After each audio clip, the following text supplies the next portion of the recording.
And you said you obviously knew a lot of the characters and the story or the players and the team for a number of years.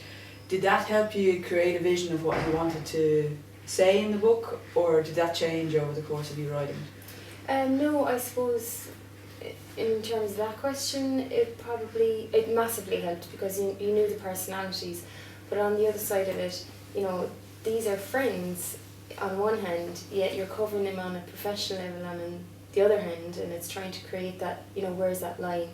It was hard at times, obviously you have to do people justice, tell the story as close as possible, and hopefully I'd like to think that I have done that.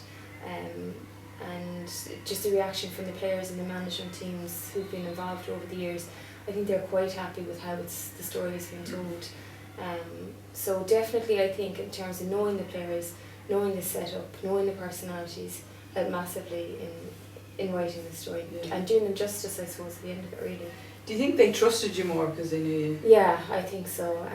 There's probably a lot of things that I carried out, I'd say, over 50 interviews, and I would have been covering them, I suppose, for maybe 12, 13 years. So there would have been, and when no one else is doing it, so it was a case of they knew you were genuine, they knew you had an interest in it, they knew you were there from day one, caring about it when nobody else probably was.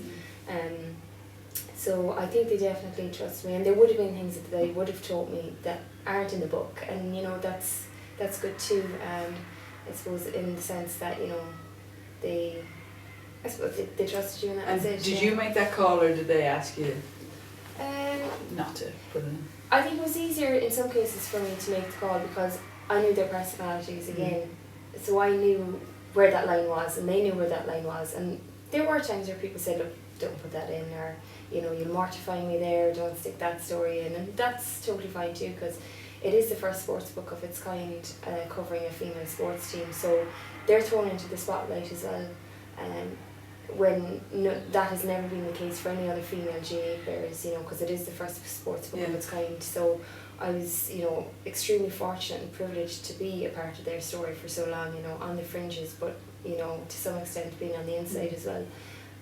And I can't thank them enough for being so forthcoming, and Eamon and Mary Collins and Charlie McLaughlin, everybody along the way, for just being so forthcoming and honest with everything. Yeah.